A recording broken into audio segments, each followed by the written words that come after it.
Muito boa noite a todos.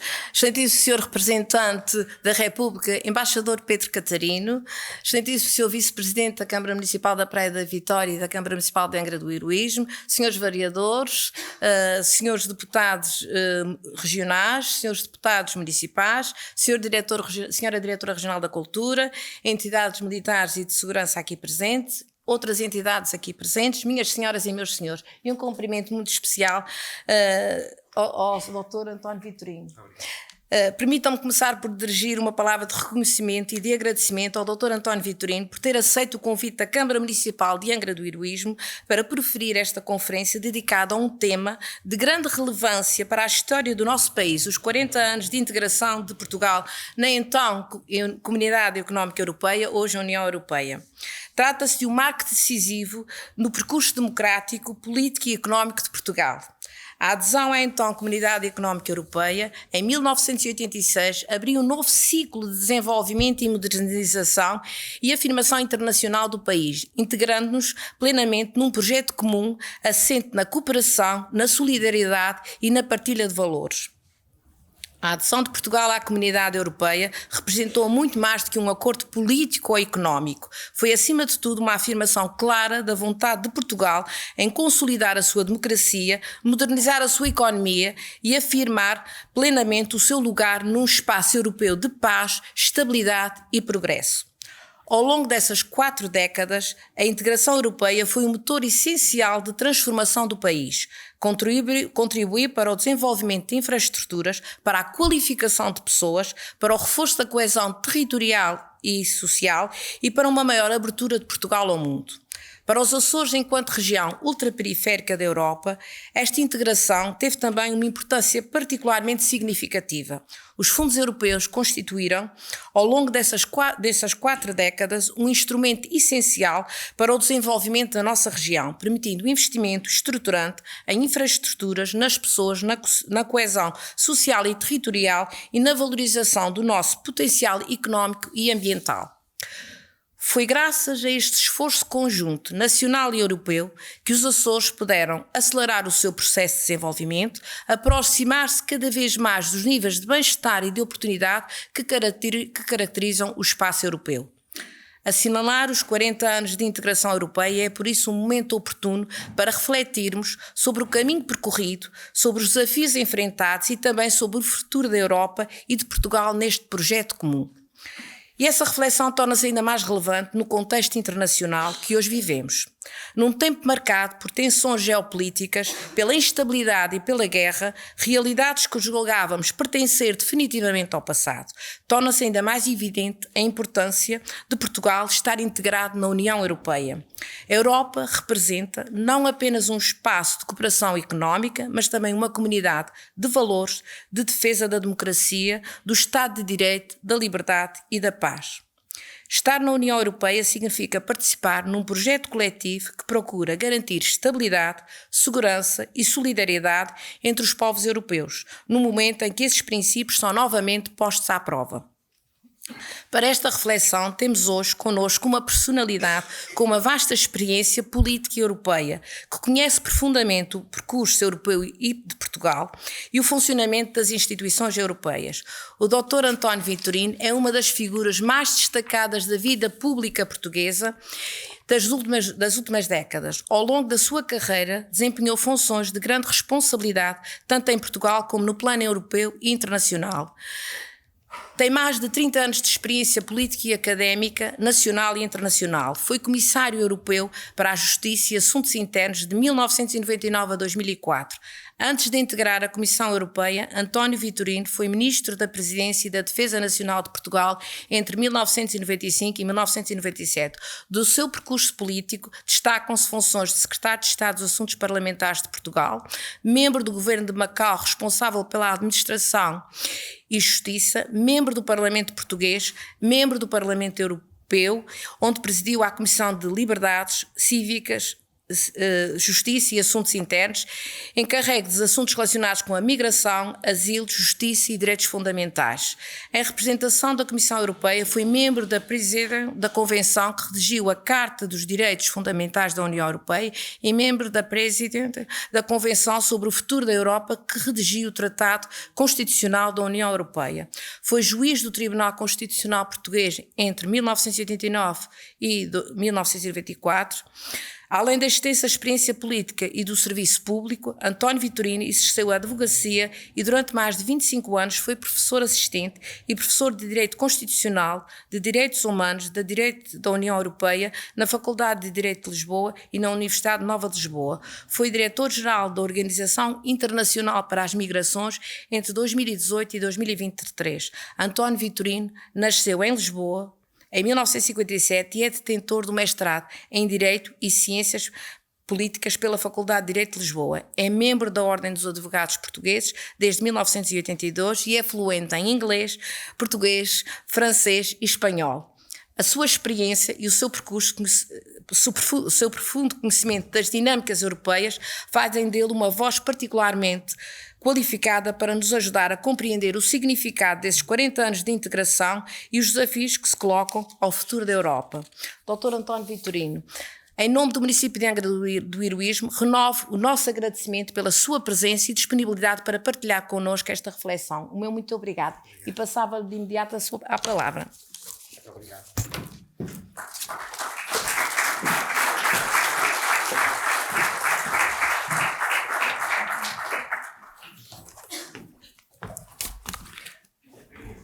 Boa noite, Senhora Presidente da Câmara, Senhora Representante do Presidente da República, meu querido amigo. Algumas batalhas travámos juntos. Autoridades, minhas senhoras e meus senhores, muito obrigado pelo convite. Eu queria agradecer à Senhora Presidente ter-se lembrado de mim. Da próxima vez mando um currículo mais curto para que não descubram como estou velho, mas comecei cedo. Dito isto, queria dizer que acho que há boas razões para comemorar os 40 anos da adesão de Portugal às comunidades europeias, boas razões de comemoração para os portugueses em geral e também para os açorianos em particular. E ia pedir autorização para começar por uma nota pessoal. A primeira vez que eu vim aos Açores foi em 1981, integrado numa delegação de deputados à Assembleia da República que veio aos Açores para discutir com o então Presidente do Governo Regional dos Açores, Dr. João Bosco Mota Amaral, em que termos é que nós iríamos inserir o Estatuto da Autonomia Regional dos Açores e da Madeira à luz da primeira revisão constitucional, que veio a ser concretizada em 1982 e que, pondo fim ao período de transição pós-revolucionário, iria redistribuir as competências e os poderes entre os órgãos de soberania, designadamente o Presidente da República, a Assembleia da República, o Governo, e sua articulação com as regiões autónomas. Lembro-me que nessa delegação vinham alguns deputados açorianos ilustres, como a Natália Correia, como o Jaime Gama, como o Medeiros Ferreira, além de deputados anónimos como eu. E regressei aqui aos Açores, 3 anos depois, em 1984, como membro do governo do Bloco Central, da coligação entre o PS e o PSD, que a Senhora Presidente já referiu que fui Secretário de Estado dos Assuntos Parlamentares desse governo, e foi-me confiada a missão de receber, em São Miguel, de receber uma delegação do Parlamento Europeu que vinha inteirar-se das especificidades das regiões autónomas portuguesas. Era um tema muito importante porque era necessário salvaguardar não apenas a especificidade das regiões autónomas arquipelágicas, como era o caso dos Açores e da Madeira, mas também que se tivesse em linha de conta algumas vulnerabilidades específicas que estavam relacionadas com a integração de Portugal nas comunidades europeias. Lembro-me perfeitamente que do Ministro das Finanças da altura, o Dr. Hernani Lopes, recebi a seguinte missão: António, tens que explicar a questão do leite dos Açores, do ananás dos Açores e da banana da Madeira. Lembro perfeitamente desta guia de marcha que eu recebi para vir aos Açores. E fizemos o melhor possível para explicar aos deputados europeus que era preciso salvaguardar as condições específicas da região autónoma e da Madeira nestas 3 matérias. Não sei se, aliás, não teremos exagerado, porque nessa altura a missão estava suposta a durar 2 dias e acabou por durar 5 dias, porque o anticiclone zangou-se connosco e os deputados ficaram retidos em São Miguel de mais 3 dias do que estava previsto. E voltei depois aos Açores várias vezes. A única ilha que eu não conheço, de facto, é a Ilha do Corvo. E creio que daquilo que eu pude observar, da memória que tenho dos Açores desse tempo, de há 40 anos, e hoje o conhecimento que tenho dos Açores neste momento, creio que é possível dizer que os Açores partilharam da grande transformação que ocorreu em Portugal, desde essa altura até hoje, em larga medida graças à integração europeia. Mas convém, contudo, começar por recordar que o motivo determinante da adesão de Portugal às comunidades europeias não foi o motivo económico. Recordo aquilo que o Dr. Mário Soares disse nessa altura no Mosteiro dos Jerónimos quando assinámos o Tratado de Adesão. Portugal não mais vai estar só. E a razão determinante da nossa aposta europeia foi precisamente garantir que a integração no contexto das comunidades consolidava a democracia pluralista em Portugal, depois de um período de transição que tinha sido particularmente conturbado. E, portanto, mais do que os benefícios económicos, o que esteve na origem desta vontade de participar no concerto das nações europeias foi a democracia, foram o respeito pelos valores democráticos, pelos valores que presidiram à Constituição das Comunidades Europeias, em 1951, primeiro a Comunidade Europeia do Carvão e do Aço, e depois a Comunidade Económica Europeia em 1957. Nós podíamos pensar, eu tenho 69 anos, portanto, para a minha geração, entrar na Europa era um sonho. Era um sonho acalentado que se tornou realidade. Nem muitas gerações podem ufanar-se deste feito. Mas a verdade é que eu pude já constatar que esta ideia de ligação íntima entre o direito à democracia e a pertença à comunidade europeia, agora a União Europeia, é algo muito mais enraizado em Portugal do que nós pudéssemos pensar.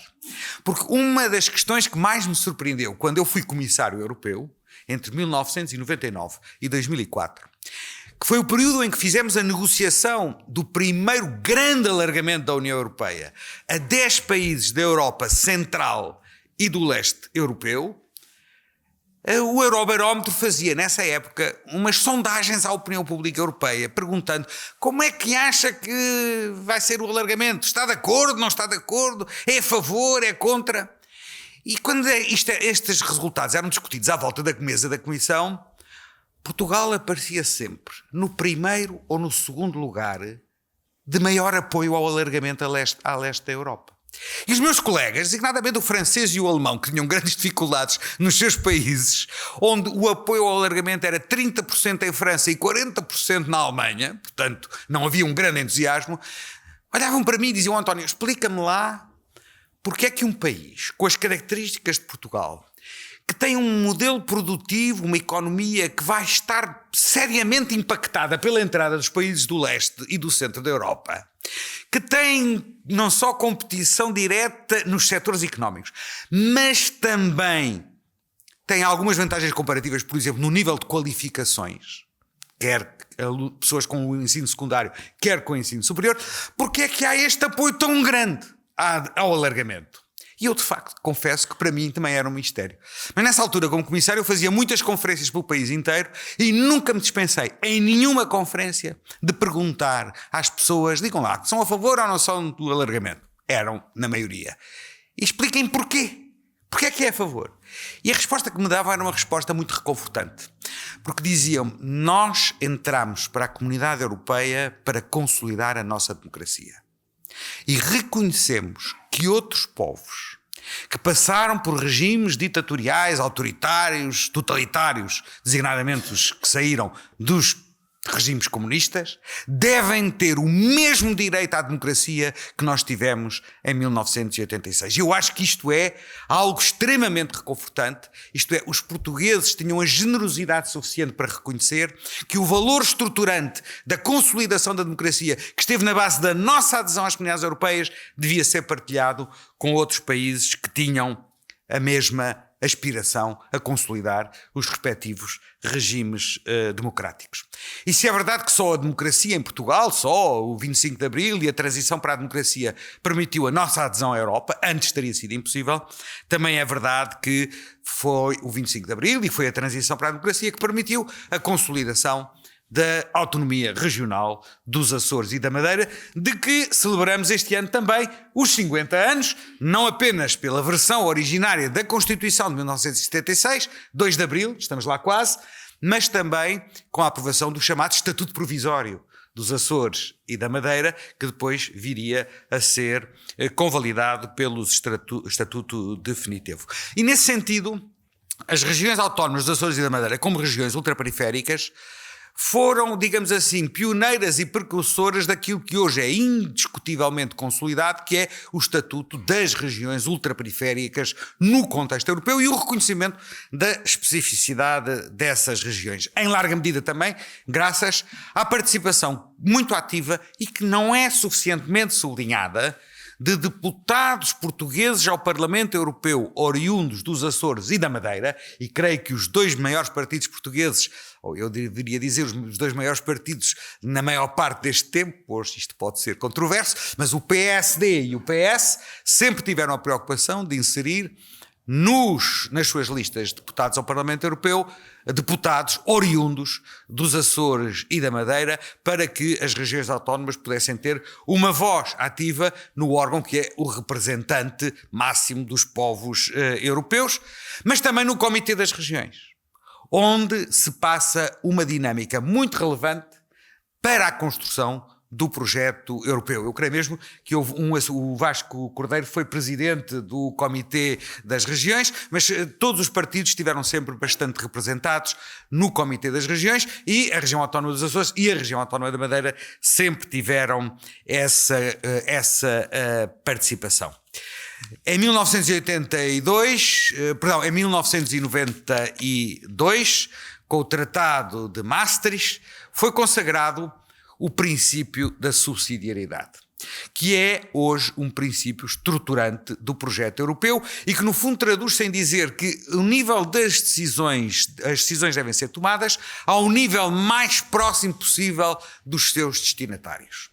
O que também é uma regra estruturante do funcionamento da União Europeia, não só na relação entre as instâncias europeias, as instituições europeias e os governos nacionais, mas depois também na sua aplicação dentro do espaço nacional, designadamente uma parte relevante da aplicação das políticas europeias tem recaído nas regiões autónomas e nos próprios municípios. É verdade que as regiões na Europa são de natureza muito distinta.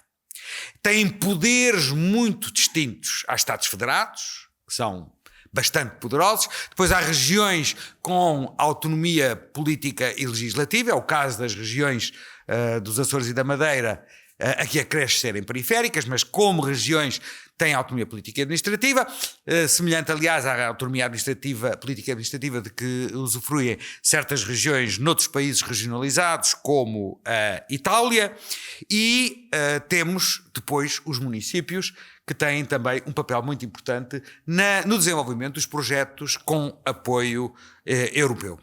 E durante estes 40 anos nós beneficiámos como país, no seu conjunto, de mais de 100 mil milhões de euros de apoios comunitários. E o país hoje é completamente diferente do que era há 40 anos, em termos de infraestruturas, em termos de mobilidade, até aqui a mobilidade interilhas, mas também em termos de qualidade de vida, proteção ambiental que é uma matéria que só foi trazida à nossa vida cotidiana com a integração europeia, o saneamento básico, que foi feito em larga medida graças ao contributo dos fundos europeus, mas também na modernização da nossa própria administração pública. Eu sei que ainda falta muita coisa que fazer, mas a verdade é que a interação entre a administração pública portuguesa, central, regional e local, e a dinâmica de decisão europeia foi um fator de modernização do país no seu conjunto. Nestes 40 anos, eu creio que se pode dizer que os portugueses manifestaram sempre um apoio empenhado no projeto europeu. E quando eu digo os portugueses, não me estou a referir apenas aos governos. Estou-me a referir, acima de tudo, à opinião pública portuguesa. É verdade que houve oscilações. É verdade que houve períodos de maior entusiasmo e de menor entusiasmo com o projeto europeu. Mas, de uma maneira geral, e até nestes últimos anos, o apoio dentro dos portugueses ao projeto europeu tem sido largamente maioritário. Esse apoio tem beneficiado de algo que eu acho que não se deve perder, que é um consenso político interpartidário sobre a importância para um país como Portugal de estar inserido no contexto europeu. Sucessivos governos, ora liderados pelo PSD, ora liderados pelo PS a nível central, manifestaram sempre esse empenho no projeto europeu, o que é muito relevante para um país como Portugal. Portugal é visto no contexto europeu como um país fiável e confiável. Um país que tem uma orientação pró-europeia estável, que tem sabido defender e manter os seus interesses próprios, mas que é um cooperante leal com o projeto europeu no seu conjunto. E muito temos beneficiado, aproveito para o dizer também aqui, da qualidade da nossa diplomacia, que tem sido de extremo comprometimento com a defesa dos nossos interesses, naturalmente, mas sobretudo com a construção desta imagem positiva de Portugal no contexto europeu. E por isso Portugal tem sido um país que historicamente tem estado na primeira linha do aprofundamento do projeto europeu. Logo depois da adesão ao mercado interno europeu, o grande mercado único europeu.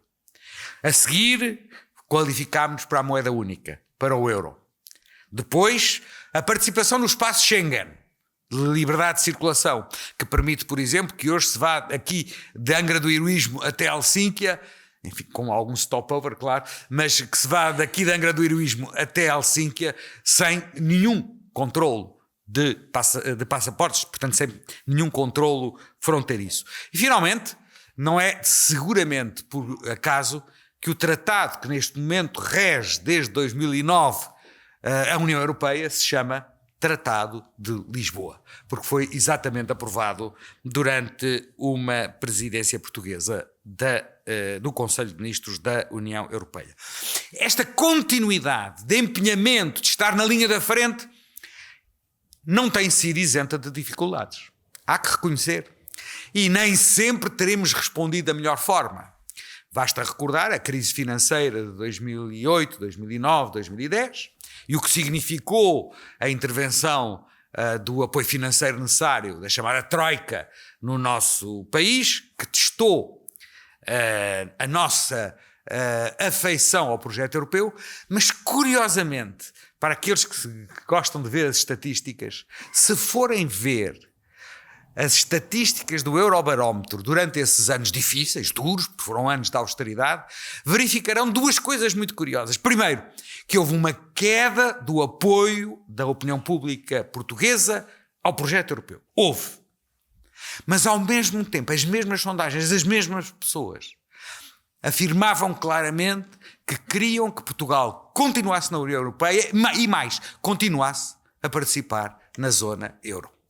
De alguma maneira pode-se dizer que os portugueses, quando se queixam da Europa, queixam-se não tanto por aquilo que a Europa faz, mas sobretudo por aquilo que a Europa não faz. E apresentam uma atitude de bastante maior exigência, no sentido de dizer, esperamos mais, Queremos mais, queremos que a Europa tenha um papel mais decisivo na melhoria das nossas condições de vida e do funcionamento da economia portuguesa. E talvez convenha recordar que neste momento nós estamos num período de importante investimento público, graças ao ao PRR, ao Plano de Resiliência e Reconstrução, sobretudo subsequente à crise do Covid, e onde, na crise do Covid, os portugueses também reconheceram que a União Europeia e a Comissão Europeia teve um papel muito importante na capacidade, na capacitação da resposta ao projeto europeu, à pandemia no quadro europeu, designadamente no que diz respeito à aquisição das vacinas, que foi extremamente relevante, mas a verdade é que no conjunto do projeto eu acho que nós poderíamos, como país, ter feito mais para aproveitar as oportunidades que a União Europeia nos foi abrindo ao longo destes anos. É verdade que o PIB per capita subiu no país inteiro, mas também é verdade que esse crescimento do PIB per capita, essa melhoria das condições de vida não foi igualmente repartida no conjunto do território nacional, e disso a União Europeia não pode ser responsabilizada. É sobretudo uma questão atinente às políticas internas portuguesas. Agora, olhando para o futuro, eu diria que a União Europeia tem sofrido também ela uma transformação significativa nestes 40 anos. E nós não devemos ser ingênuos a pensar que a União Europeia, onde hoje o nosso país se move, é exatamente igual àquilo que era na altura em que nós entramos. Houve sucessivos alargamentos, nós hoje somos 27 Estados-membros, já fomos 28 durante um período breve, mas o Reino Unido saiu, portanto somos 27 de novo.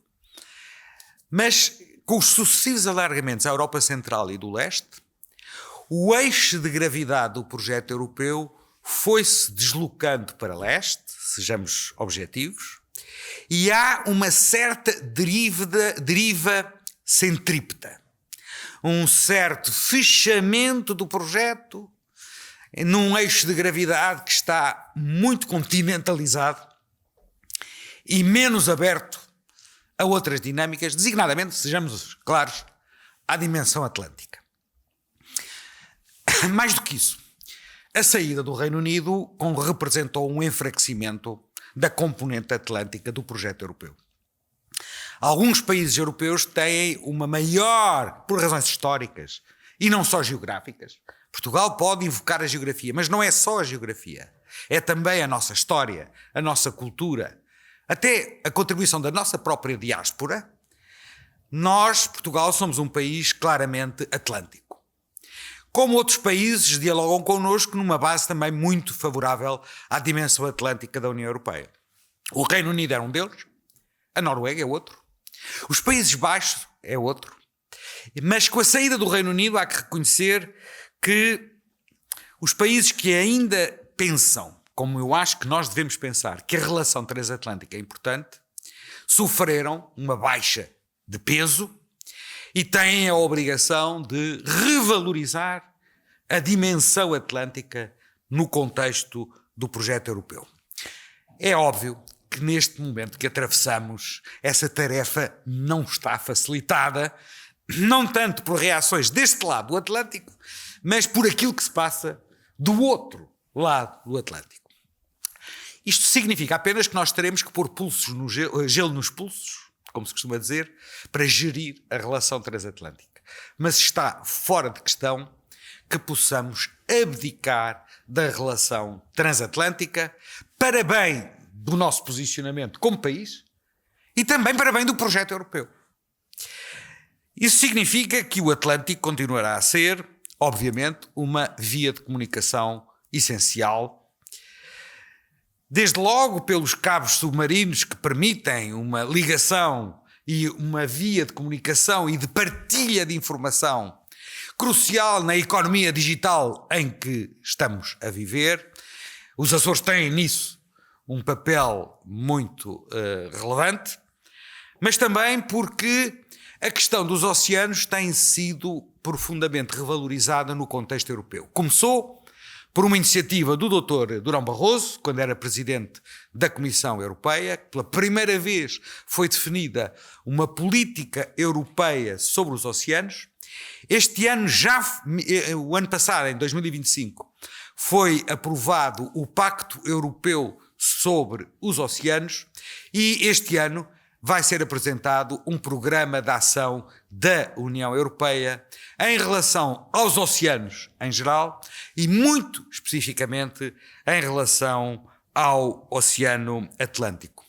E os Açores são uma componente essencial de uma parte do Atlântico, do oceano, que está sob jurisdição de um país europeu, Portugal, e tem, portanto, todo o interesse em estar na linha da frente desta nova dinâmica que se está a gerar na União Europeia em matéria de oceanos, que é uma dinâmica complexa. É uma dinâmica complexa porque tem a ver com questões vitais para o futuro do projeto europeu. O trânsito de dados é crucial, sem dúvida alguma. Há uma componente relevante de que Portugal, e aqui a Ilha de Santa Maria já é parte, que tem a ver com os projetos da rede de satélites europeus, que constituem um elemento essencial para a nossa afirmação de defesa e de segurança, um projeto que está em curso e que se espera esteja completado dentro dos próximos 2 anos, mas também a possibilidade de instalação de centros de dados que são instrumentos vitais para a economia digital em que vamos viver. Eu creio que, aqui não estou muito informado, mas creio que haveria dois projetos, pelo menos, de grandes empresas internacionais de instalação de centros de dados aqui na região autónoma dos Açores. E estou convencido que esta dinâmica dos oceanos, este protagonismo que os Açores podem ter nestas componentes essenciais da economia do futuro, são cruciais para preservar a relação transatlântica, onde poderemos contar também cada vez mais, por exemplo, com o protagonismo ativo do Canadá, que é um país interessado nessa relação do Atlântico Norte, mas também há que dizer, e aí talvez seja a única má notícia, de que a Ilha das Flores vai perder aquele cartaz que está lá, que diz que é o ponto mais ocidental da Europa, porque com a perspectiva da adesão da Islândia e sobretudo com o reforço da dependência da Groenlândia em relação ao reino da Dinamarca, Portugal, a Ilha das Flores, perderá essa qualificação, porque a zona mais ocidental da Europa passará a ser, obviamente, por ditame geográfico, a Groenlândia. Mas eu creio que, neste sentido, abrem-se aqui novos espaços relevantes para Portugal, no seu conjunto, e muito particularmente para a região autónoma dos Açores. Os grandes temas, e com isto vou concluir, peço desculpa de vos estar a amassar, os grandes temas da agenda europeia em cima da mesa podiam ser seriados em 5 grandes blocos: defesa, economia digital, crescimento económico e competitividade da economia europeia, financiamento da economia e transição energética. Estes são os temas que vão dominar a agenda europeia nos próximos tempos. E Portugal, como país, que é um país muito aberto, um país profundamente europeísta, mas é um país que tem a dimensão que tem e as vulnerabilidades económicas que tem que se preparar para os grandes desafios nestes 5 domínios cruciais.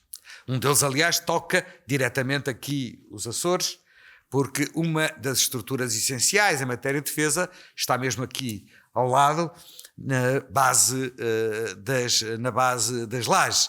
E eu recordo-me, entre as muitas coisas que fiz na vida, uma das que fiz foi ser Ministro da Defesa e constantemente a nossa preocupação era garantir na relação com os Estados Unidos da América o papel, a relevância e a importância da base das Lajes nos Açores.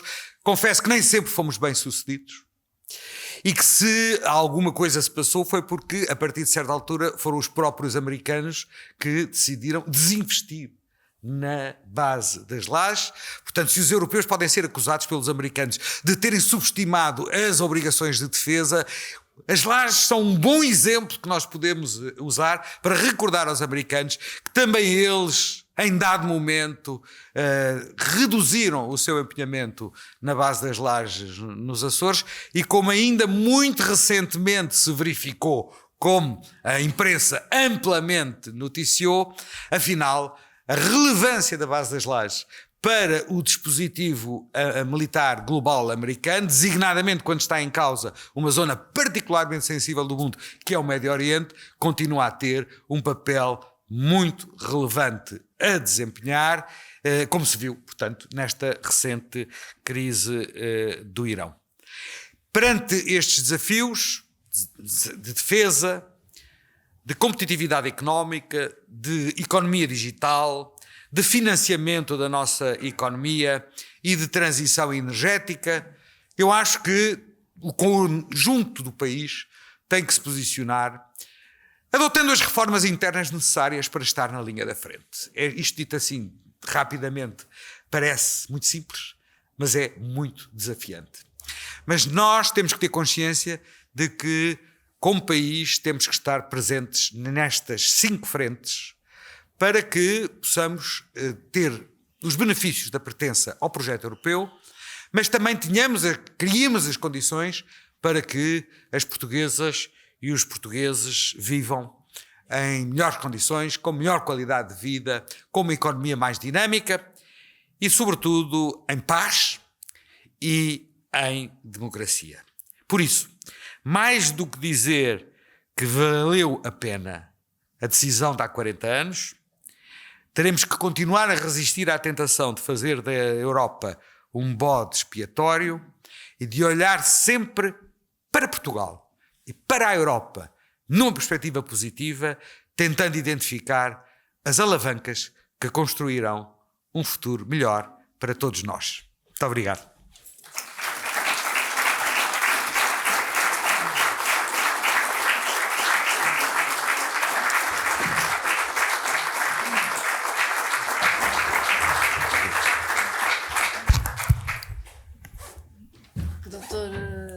António Vitorino, se me permite, abríamos aqui um espaço para perguntas, aproveitando aqui a presença do Dr. António Vitorino para que também nos possa esclarecer em mais alguns aspectos relacionados com essa comemoração dos 40 anos da integração de Portugal na União Europeia, e abriria o espaço para quem da assistência quisesse colocar alguma questão ao Dr. António Vitorino. Temos de aproveitar hoje a presença do Dr. António Vitorino.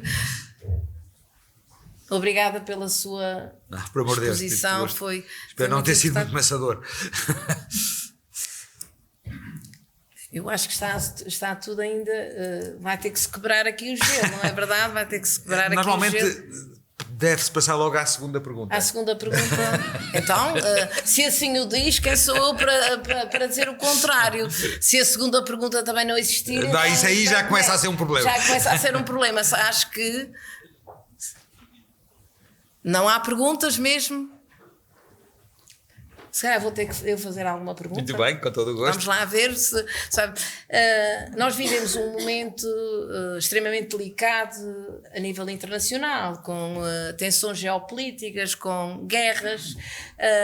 Será que este momento está a fazer com que na Europa cresça a consciência da importância do projeto europeu?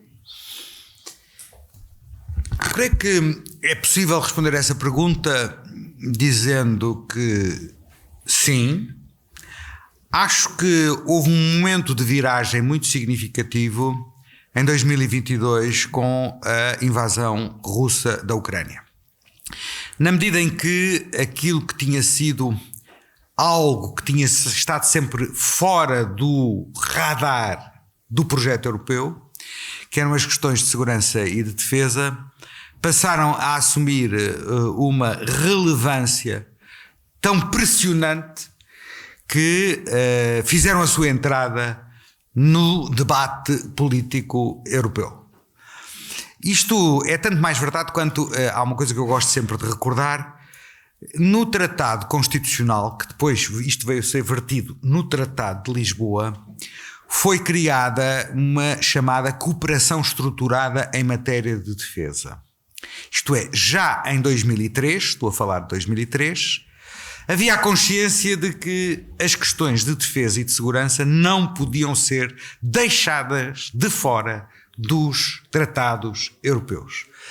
E esta decisão, eu, como a senhora Presidente recordou, eu participei no presídio da convenção que redigiu o Tratado Constitucional. Lembro-me que um dos grandes entusiastas desta dimensão era o falecido Presidente Valéry Giscard d'Estaing, que incluiu, aliás, no tratado um artigo escrito pelo punho dele, que é o artigo sobre a presença no espaço. A dimensão espacial da União Europeia, que também não existia nos tratados antes do Tratado Constitucional e, portanto, antes do Tratado de Lisboa. E esta negociação, de que um dia contarei a história mais em detalhe, porque é uma negociação interessante, deu-se num momento muito difícil. E porquê é que eu invoco isto? Porque esse momento também tem alguma coisa a ver com o que nós estamos a viver hoje. Se eu disser que foi a negociação feita em 2003, acho que todos se lembram do que é que aconteceu em 2003. Em 2003 foi a intervenção americana e inglesa no Iraque, com a oposição da França e da Alemanha. Portanto, foi um daqueles momentos onde de facto a União Europeia se partiu numa questão maior de política externa. E mesmo assim foi possível negociar, inclusive com o Reino Unido, negociar a criação desta cooperação estruturada em matéria de defesa, para o qual existe uma série de artigos, 3 ou 4 artigos, e um anexo que tinha como objetivo criar as balizas na participação dos países nessa cooperação estruturada. A verdade é que isto foi feito em 2003, o Tratado Constitucional foi rejeitado em 2005, foi reconvertido em Tratado de Lisboa em 2007, esta parte ficou inalterada e entrou em vigor em 2009. E, portanto, desde 2009 há um quadro normativo nos próprios tratados da União Europeia em matéria de segurança e defesa, que nunca foi acionado. Ficou lá. Eram uns artigos, ninguém olhava para eles, mas que eram artigos que tinham algumas consequências potenciais. Por exemplo, o artigo 42, número 7, desculpem lá este desvio de jurista, que consagra uma cláusula de solidariedade e de segurança coletiva a nível europeu, que diz que um ataque contra um Estado-membro da União Europeia é considerado um ataque contra o conjunto dos Estados da União Europeia. Algo de inspirado no artigo 5º do Tratado do Atlântico Norte, do Tratado da NATO, até talvez com uma linguagem mais expressiva do que a do artigo 5º do próprio Tratado da NATO. Mas a verdade é que, desde 2009 até hoje, nunca ninguém se deu ao trabalho de tomar uma iniciativa sobre esta matéria. E nesse aspecto, portanto, a invasão da Ucrânia foi o detonador. De repente soaram as campainhas de alarme. Agora, há duas coisas que eu gostava também de lhes dizer a este respeito, que são dois alertas para o futuro. A primeira é que hoje é claro nas opiniões públicas europeias que existe uma consciência alargada de que não há progresso económico, não há capacidade de afirmação dos valores e dos interesses europeus se não houver uma capacidade de defesa e segurança, uma capacidade militar própria. Isso eu creio que hoje se pode dizer que a invasão da Ucrânia provocou esta enorme reviravolta na opinião pública europeia, que se traduz também em que as mesmas sondagens mostram que as pessoas estão convencidas de que é necessário reforçar os financiamentos em matéria de segurança e de defesa. Contra o resto? Mesmo, O que estava a custar muito isso? mesmo contra, desculpe. Milhões e milhões e milhões para armas, com fome por todo lado. Mas é que exatamente de saúde que não responde às necessidades. a paz, Pública, cada vez com mais dificuldade. a paz prepara-se se tivermos, com certeza, é preciso que a paz, para preservar a paz, Eu tive guerra e Eu tive sei. parto. Eu sei. Eu sei. Tem toda a razão, mas não será mobilizado agora também, não há problema. Posso agora falar? Posso concluir a resposta? Dá-me licença? Muito obrigado. Obrigado. Tem todo a direito a ser contrário, mas neste momento há consciência de que há um problema sério de segurança e defesa. Eu pedia para o Dr. António Vitorino, pedia para deixar. Também fiz a minha parte. Com certeza. Ao 25 de Abril. E o país agradece a todos os que fizeram. Mas fiz. Por igualdade. Peço. Por igualdade. Suporte. Hoje que se fala do secundário e não se fala do essencial. Mas eu peço-lhe desculpa, deixe o Dr. António Vitorino concluir a sua intervenção. Nós não temos um projeto agressivo. Este projeto é um projeto defensivo. Mas se nós não tivermos a capacidade de termos a autoridade e os meios para defendermos o que é nosso, o nosso projeto europeu, os nossos valores europeus, estaremos muito vulneráveis às apetências. E no caso europeu, nós já estamos hoje a assistir a uma consequência dessas apetências através da invasão russa na Ucrânia. Mas como esta intervenção também nos faz pensar, a questão da paz é uma questão que está muito intimamente ligada ao projeto europeu. O projeto europeu surgiu exatamente com um objetivo político claro: a paz, a reconciliação entre a França e a Alemanha, a necessidade de criar laços de cooperação e de solidariedade que impedissem que a Europa voltasse a viver uma situação como aquela que viveu entre 1914 e 1918 e entre 1939 e 1945, que foi uma guerra intra-europeia. E, portanto, a pedagogia que tem que ser feita, como esta intervenção, aliás, demonstrou exemplarmente, é de que esta necessidade de responder às ameaças, aos desafios, aos riscos com que estamos confrontados, exige da parte da União Europeia uma capacidade de constituir-se como um protagonista em matéria de segurança e defesa. No contexto da NATO, com certeza. Nós não estamos a falar, e seria totalmente absurdo, que estamos a falar de um projeto que seja destacado apenas do contexto da NATO.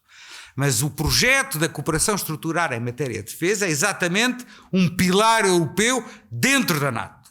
Porque também não podemos ser ingênuos, temos que reconhecer hoje que aquilo que era historicamente o compromisso americano com a segurança europeia tem vindo a perder força e vitalidade, não apenas com o presidente Trump.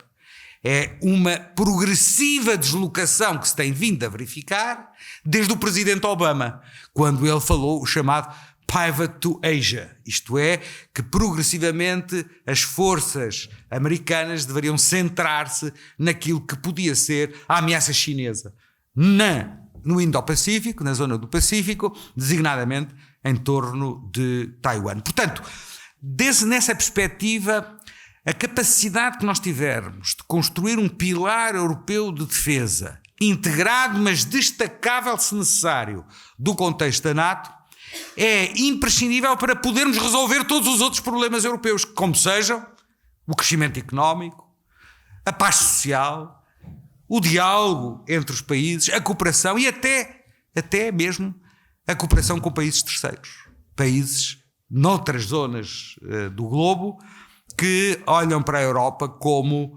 uma potência política ou económica de soft power, mas que não é capaz de garantir, do ponto de vista da segurança e da defesa, a sua própria segurança e defesa. E este diálogo tem que ser travado nas sociedades.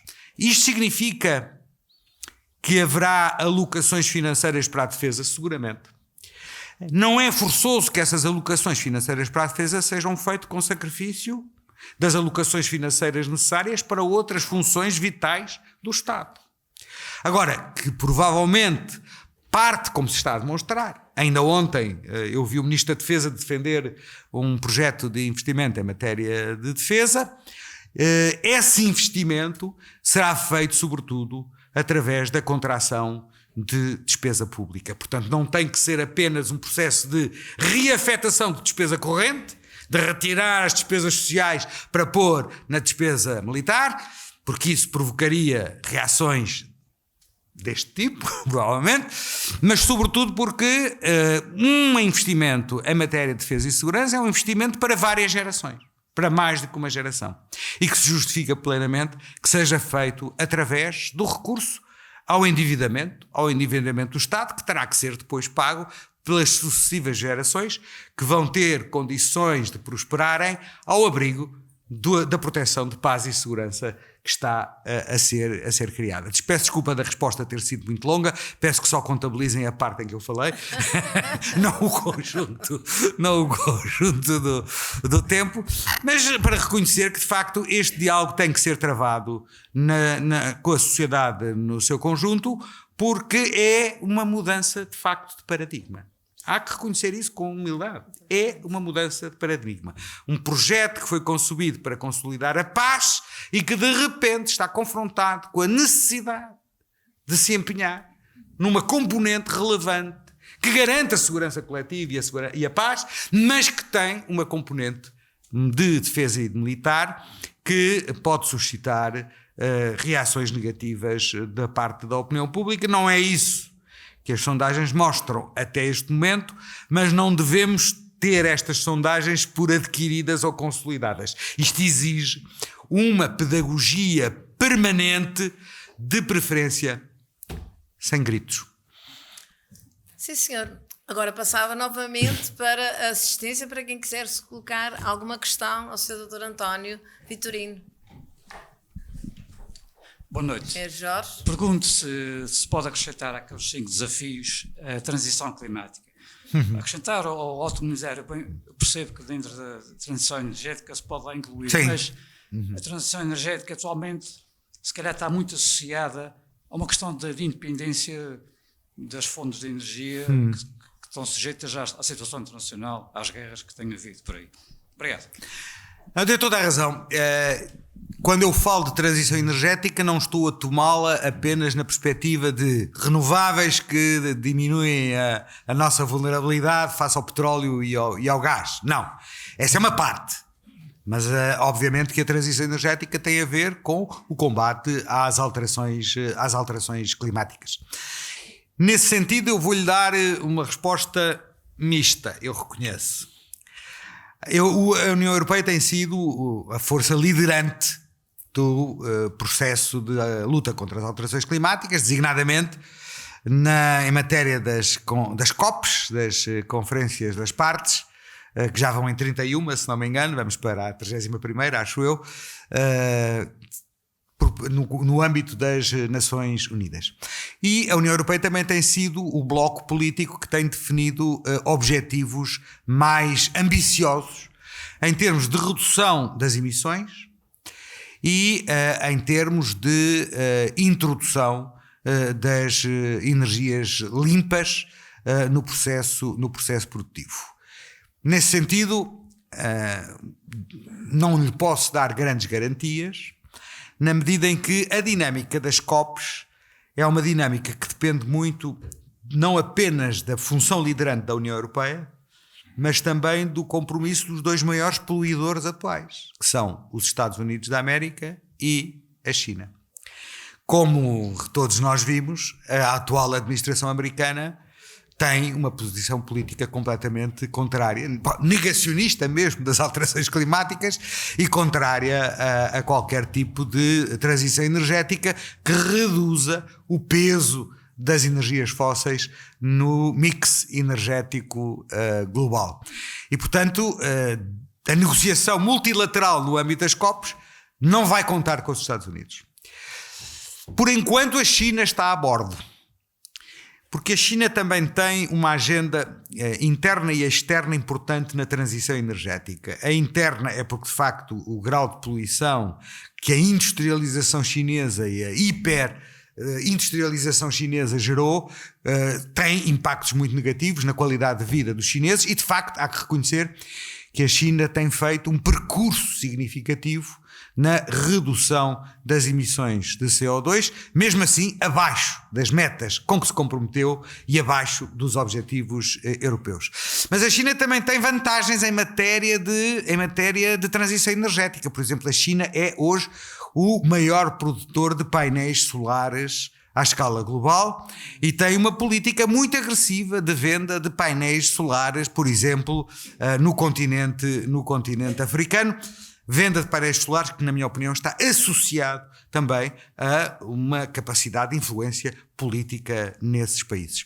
Portanto, por enquanto eu creio que a China continua comprometida com o projeto da transição energética e com as lutas às alterações climáticas. No contexto europeu, há que reconhecer que há sinais de uma redução do compromisso europeu com os objetivos da transição energética e da luta contra as alterações climáticas. Não creio que sejam sinais que por enquanto tocam o âmago da questão. Mas, obviamente, por exemplo, o facto da decisão de retirar as viaturas a diesel de 2030 para 2035 é um sinal claro de que há um abrandamento no ritmo de implementação dos compromissos que a União Europeia adotou em relação à transição energética. Veremos agora em julho deste ano qual vai ser a revisão do chamado Green Deal, do Tratado Verde, do Acordo Europeu, e também a revisão do mecanismo das emissões de carbono, o mecanismo de aquisição de emissões de carbono que tem 20 anos de vigência neste momento, está vigente em vigor na União Europeia há 20 anos, que levou nas indústrias identificadas nesse acordo, levou a uma redução das emissões produzidas por essas indústrias na ordem dos 50% por comparação a 2005, que foi quando o acordo começou a ser aplicado, quando em média nas indústrias não integradas no mecanismo das emissões de carbono, a redução de emissões foi apenas de 20%, portanto, prova-se que o mecanismo teve uma utilidade em termos de mudança dos processos produtivos e de redução das emissões, mas digamos que em julho deste ano nós teremos um bocadinho a prova dos 9.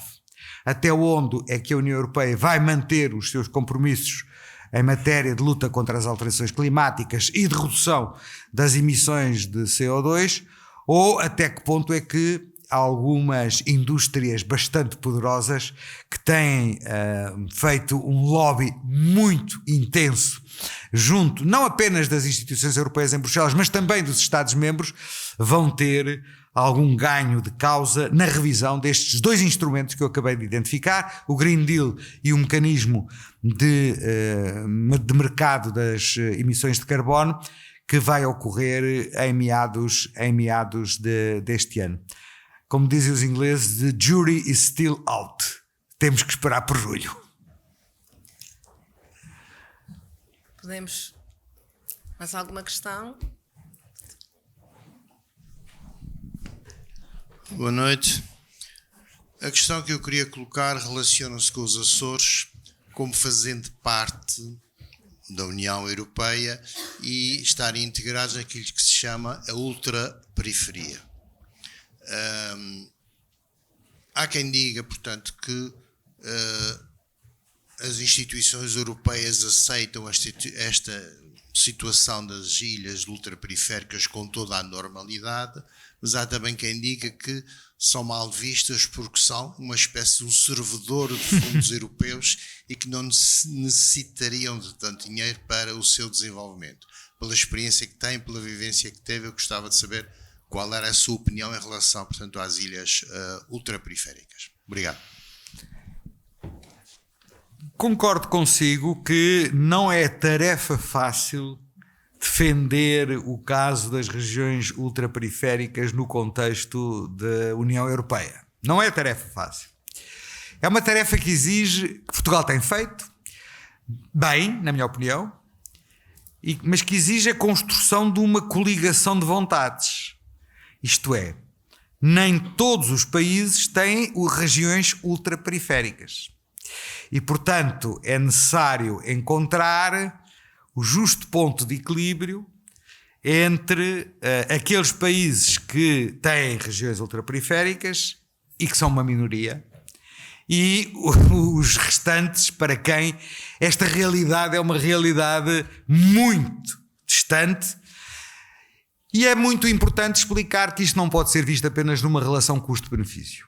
Isto tem que ser visto numa relação de construção da coesão territorial, que a coesão territorial é um dos princípios do tratado, que está no tratado a igualdade de condições com a coesão económica e com a coesão social. E já agora permito-me recordar, nem sempre foi assim. Isto é, na origem falava-se de coesão económica ou social, e só a partir de um certo momento é que se passou a falar de um tríptico: coesão económica, social e territorial, e que, portanto, tem que haver um esforço adicional do ponto de vista financeiro para garantir que a União Europeia não deixa para trás nenhuma das suas componentes territoriais, entre as quais, obviamente, as regiões ultraperiféricas. Agora, devo-lhe dizer, isto não é uma questão que foque só nas regiões ultraperiféricas, porque quando se negocia o orçamento europeu, garanto-lhe que se nós fizéssemos a lista dos sorvedores potenciais do orçamento europeu, as regiões ultraperiféricas não figuravam cá no topo da lista.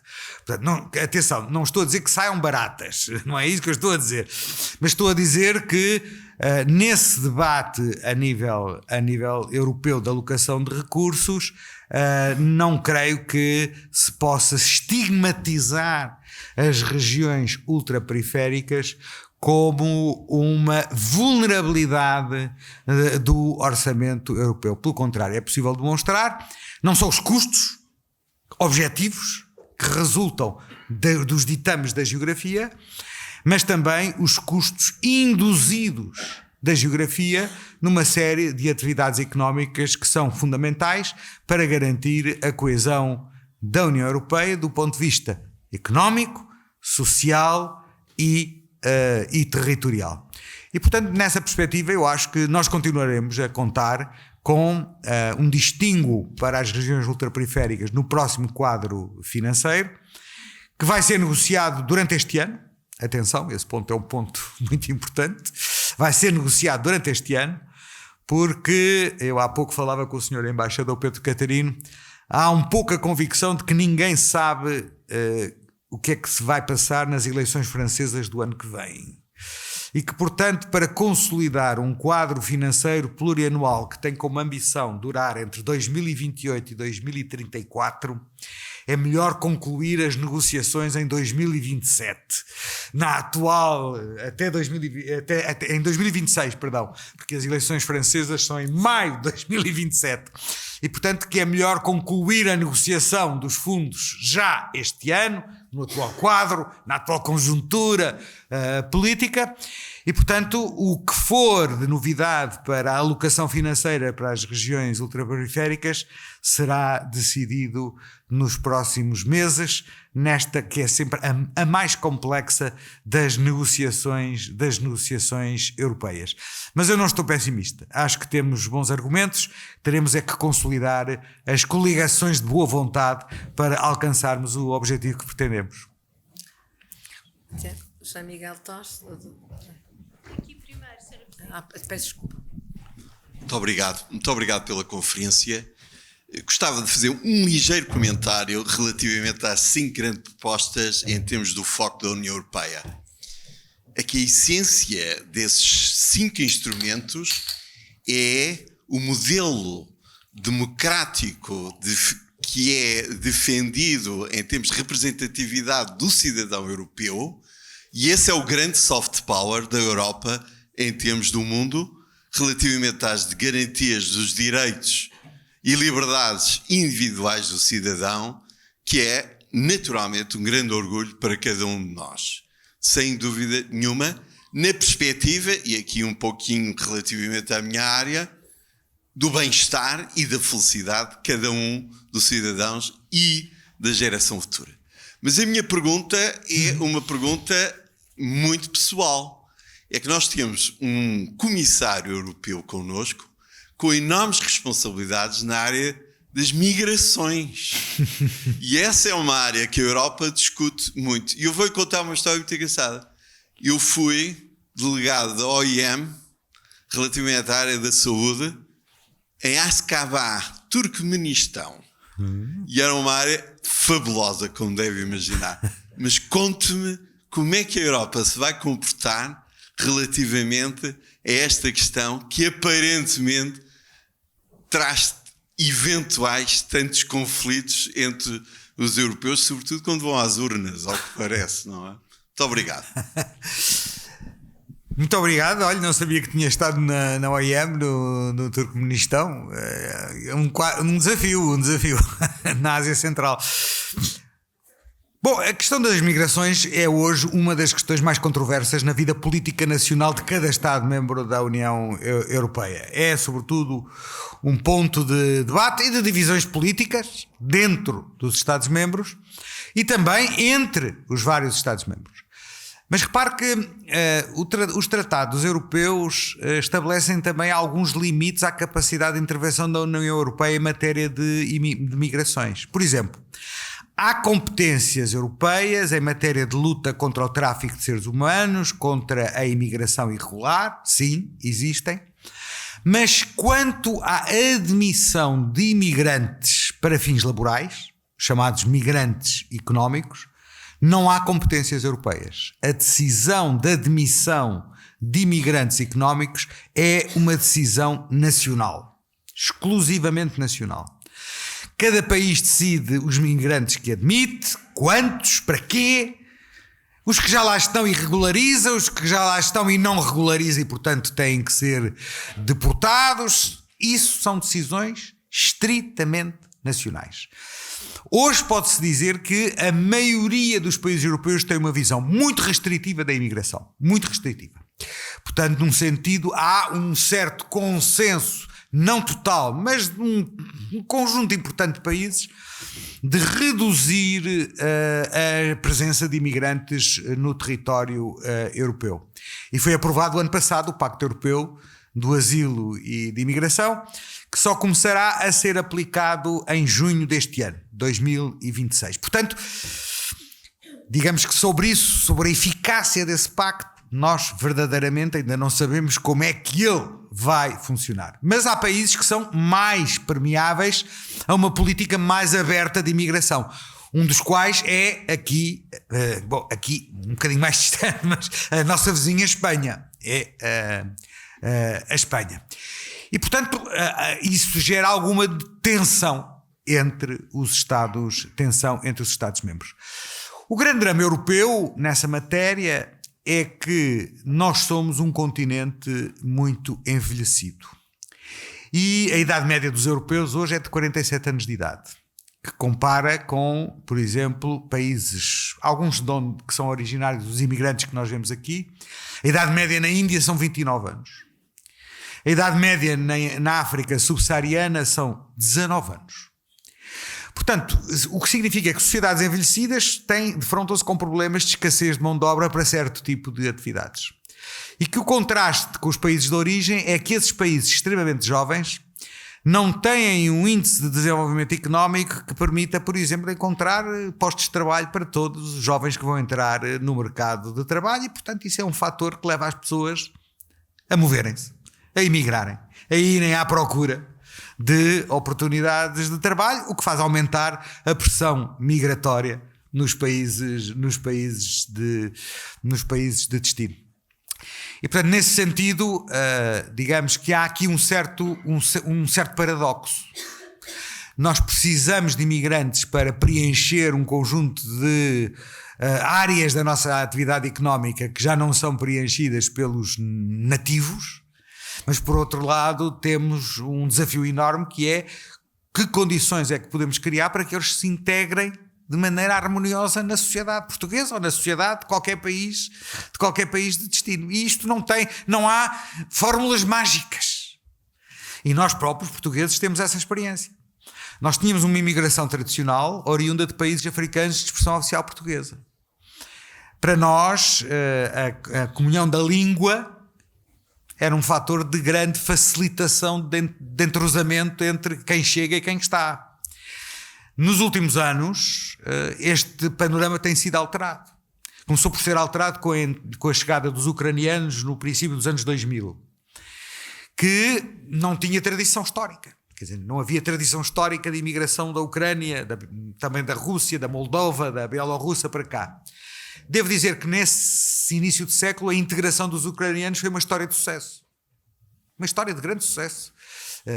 Eu creio que também há aqui ucranianos em Angra, aprenderam rapidamente a língua portuguesa, até conseguem falar português sem grande acento, que é uma coisa às vezes difícil. Depois tivemos uma segunda vaga de imigração, também ainda oriunda de um país de língua portuguesa, que foi o Brasil. Lembram-se da controvérsia sobre os dentistas brasileiros, que foi a primeira vaga, e agora mais recentemente nós temos tido uma constante chegada de brasileiros que faz com que hoje em Portugal devam existir cerca de 500 mil imigrantes brasileiros a viver, meio milhão. E portanto é uma comunidade muito relevante, muito relevante.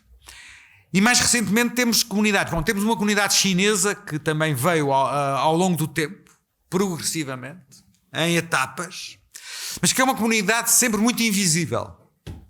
Exceto aqui na Praça Velha, onde eu vi que há uma loja chinesa. Mas é uma comunidade que tem um perfil de conduta muito fechado sobre si próprio e, portanto, pouco interativo. Mas mais recentemente tivemos, de facto, uma alteração substancial do perfil dos fluxos migratórios com a chegada dos imigrantes do Indostão, do Bangladesh, do Nepal, da Índia, onde aí há uma barreira linguística.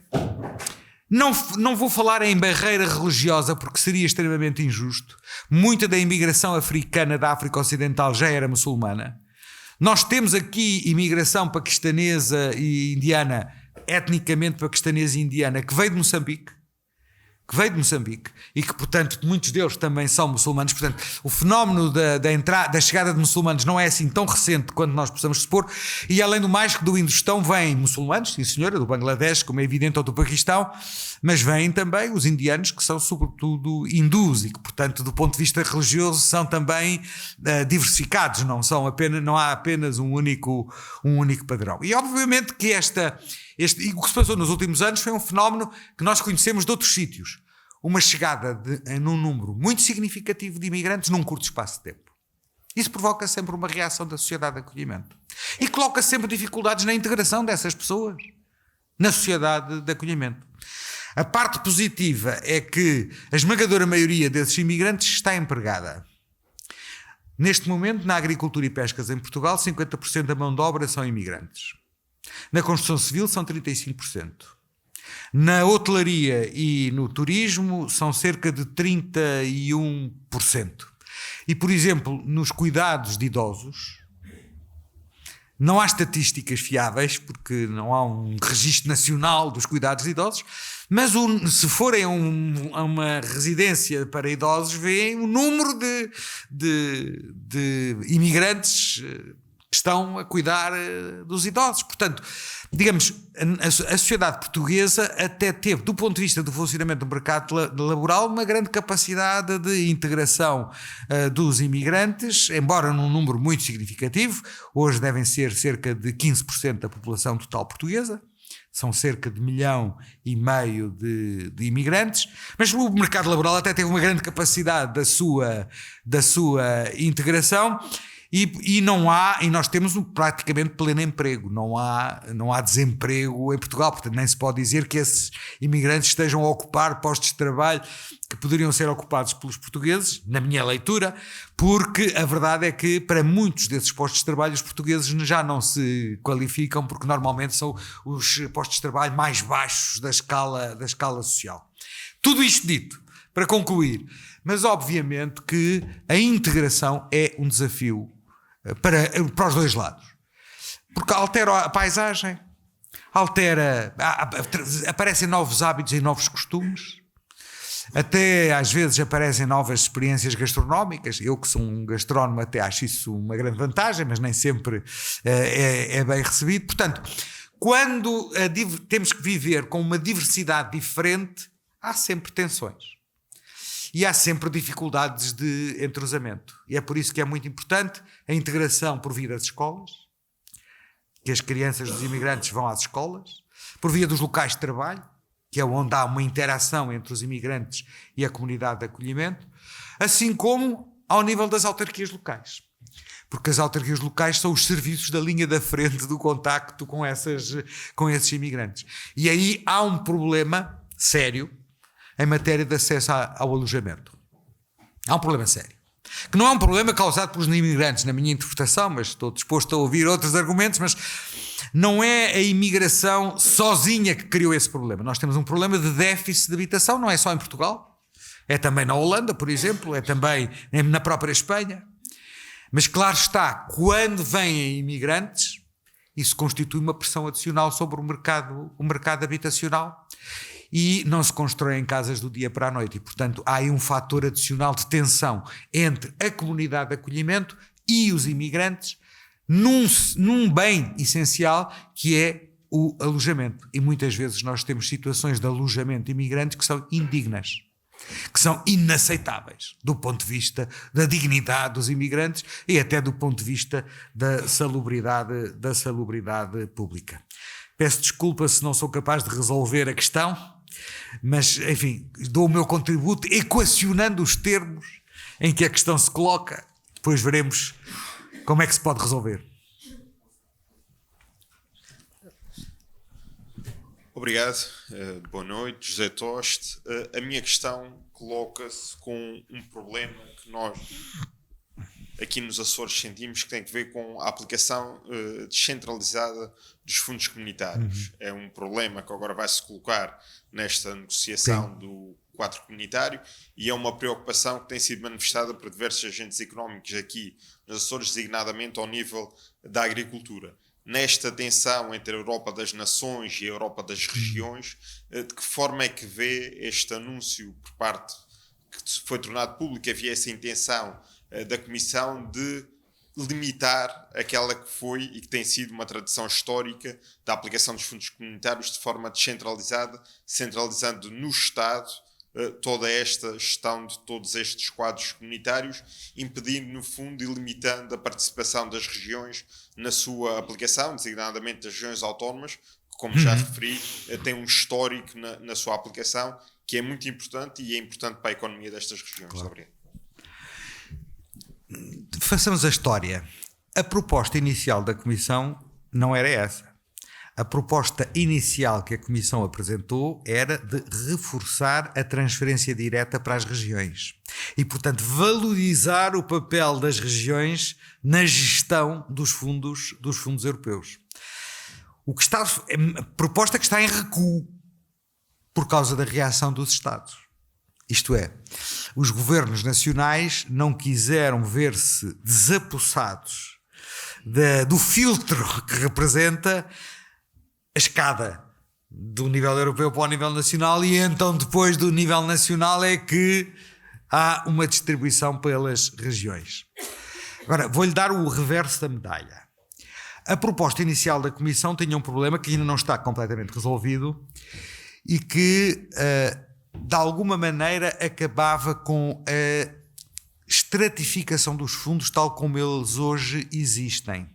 Nós hoje temos fundos para a agricultura, não é? Temos o programa da agricultura, porque é para a agricultura, temos fundos para o desenvolvimento regional, temos o fundo social, temos fundos de coesão. Hoje temos isto em pilares distintos, com protagonismos distintos. O que a Comissão Europeia fazia era metia num único envelope todos estes fundos. E depois deixava às regiões a tarefa de dividir este envelope pelas várias atividades económicas. E isso foi muito contestado por vários Estados-membros da União Europeia, que não quiseram essa mistura dos fundos também com alguma razão, porque isso representava uma redução de 30% em relação ao total dos fundos anteriores, ok? Portanto, não há almoços de graça, portanto... E nesse sentido, portanto, os Estados reagiram contra a proposta da Comissão, e a proposta da Comissão para negociar, naquele caso foi o acordo com o Mercosul, teve que recuar na sua intenção de reforçar o protagonismo das regiões e de conferir um papel de filtro mais reforçado ao nível nacional, o chamado envelope nacional, e depois a distribuição do envelope nacional estar muito dependente das opções de cada governo nacional. Agora, isso implica, obviamente, que as regiões se façam ouvir também neste diálogo que vai ser travado.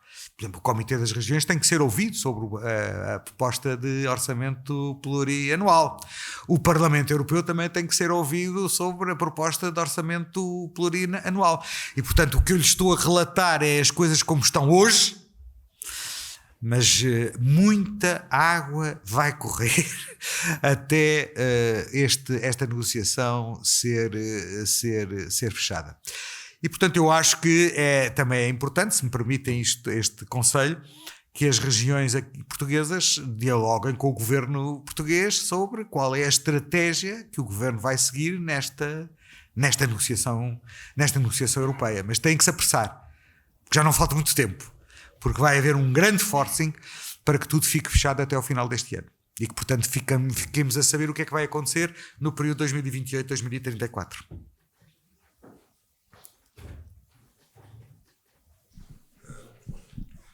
Entre os muitos desafios que se põem à União Europeia, existem alguns desafios que eu considero existenciais. Eu e muitas outras pessoas. Um é paz na Ucrânia, adesão da Ucrânia à União Europeia, reconstrução da Ucrânia. É um problema existencial que ou se resolve de uma forma adequada, ou o futuro da União Europeia estará em jogo. O outro é conseguir-se uma unidade de ação que contraria uma certa tendência para uma fragmentação. Mário Draghi fala num federalismo pragmático. Eu gostaria de o ouvir relativamente ao futuro da União Europeia na perspectiva de uma solução numa situação de pragmatismo. Federalismo pragmático. De federalismo. É o que eu queria dizer. Sim. Pode ser. Com todo o gosto. Eu estou totalmente de acordo. A questão da Ucrânia é uma questão existencial. Infelizmente, pelas razões que eu disse há pouco, a União Europeia não é propriamente um protagonista da linha decisivo na questão do projeto da paz na Ucrânia. Embora tenha alguns ativos importantes. Por exemplo, eu devo reconhecer que é apreciável o facto de, desde 2022 até hoje, as opiniões públicas europeias terem sempre mantido um apoio à Ucrânia. Mesmo nos momentos mais difíceis. E, sob esse ponto de vista, devo dizer que havia um risco, que é a chamada fadiga do apoio. Quer dizer, nós estamos a apoiar um conflito e hoje, neste momento, estamos sozinhos a apoiar esse conflito. Porque os Estados Unidos, desde a administração Trump, pura e simplesmente retiraram-se do apoio à Ucrânia, vendem armamento à Europa e depois a Europa canaliza-o para a Ucrânia, mas não é um contributo direto americano à posição ucraniana. Isso significa, portanto, que, apesar de tudo, há uma consistência no apoio das opiniões públicas europeias à Ucrânia, que também se traduz no apoio a nível dos Estados-membros, com um outlier, que é a Hungria. Mas até aqui, a coesão dos países europeus, do ponto de vista político, dos governos europeus no apoio à Ucrânia, tem-se mantido. E, portanto, o desfazamento que existe aqui é a negociação da paz não passa pela União Europeia, de facto. Não passa, há que reconhecer isso. Mas não há também horizonte pós-paz que não tenha a União Europeia no centro das preocupações e a questão da adesão da Ucrânia. Quando é que ela se pode verificar? Bom, é uma questão que está a ser discutida neste momento em Bruxelas.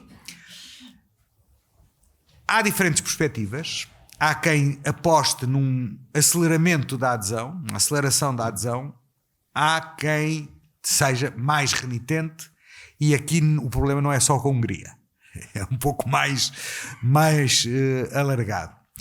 Até porque há 2 países que já estão mais avançados na negociação do processo de adesão e que, em princípio, deverão aderir, que é a Moldova e o Montenegro.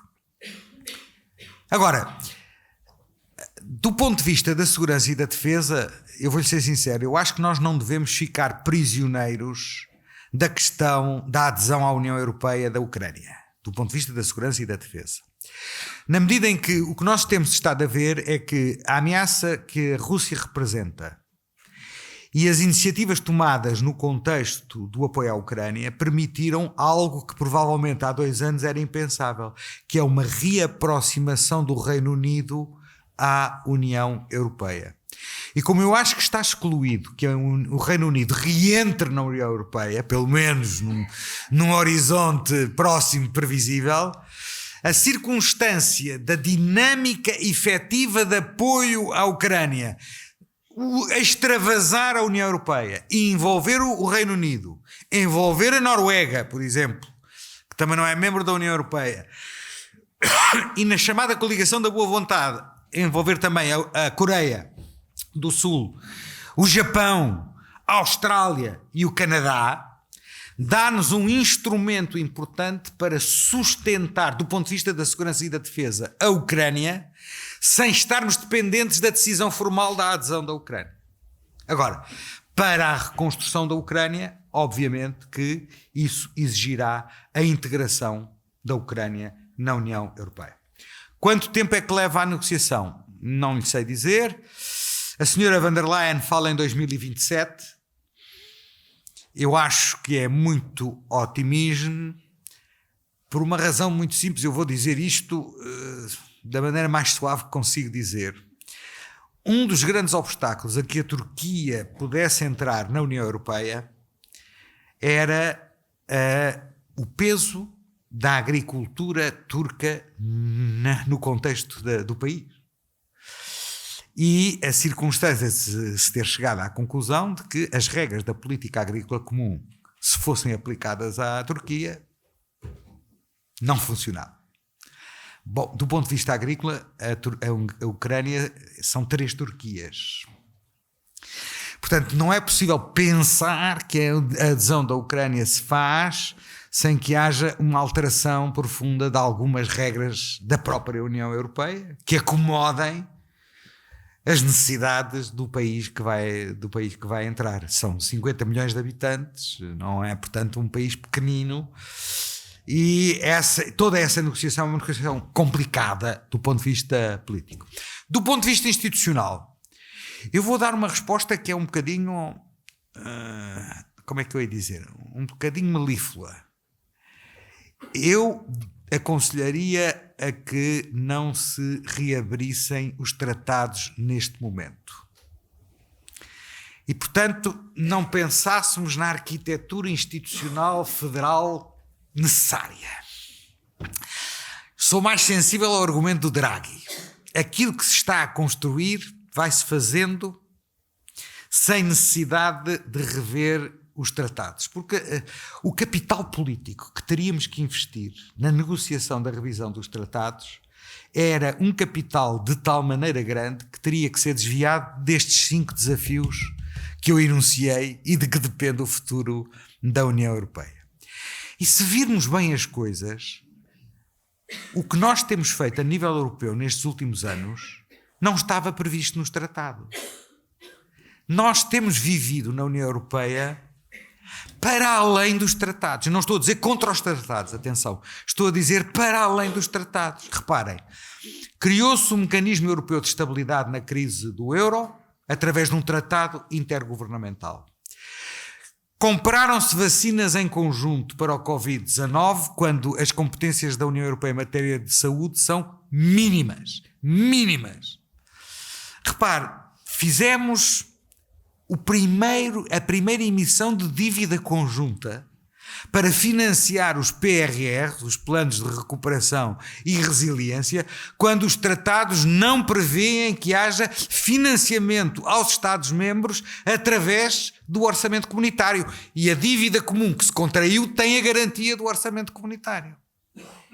Ou seja, nós fomos respondendo às necessidades sem necessidade de alterar as regras dos tratados. Acho que ainda é mais aconselhável, mais prudente, continuarmos a viver durante alguns anos nesta base, até chegar um momento em que, consolidado o que estamos a fazer, se torne completamente incontornável rever os tratados. Muito bem. Mais alguma questão?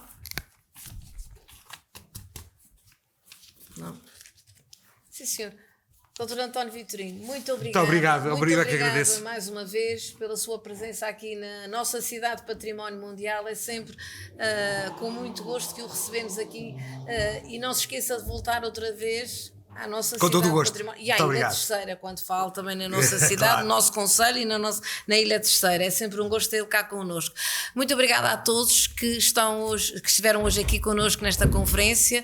É muito importante ouvirmos quem sabe efetivamente e quem esteve muito envolvido em todo este processo de adesão de Portugal à União Europeia. Uma boa noite e dentro em breve teremos outra conferência.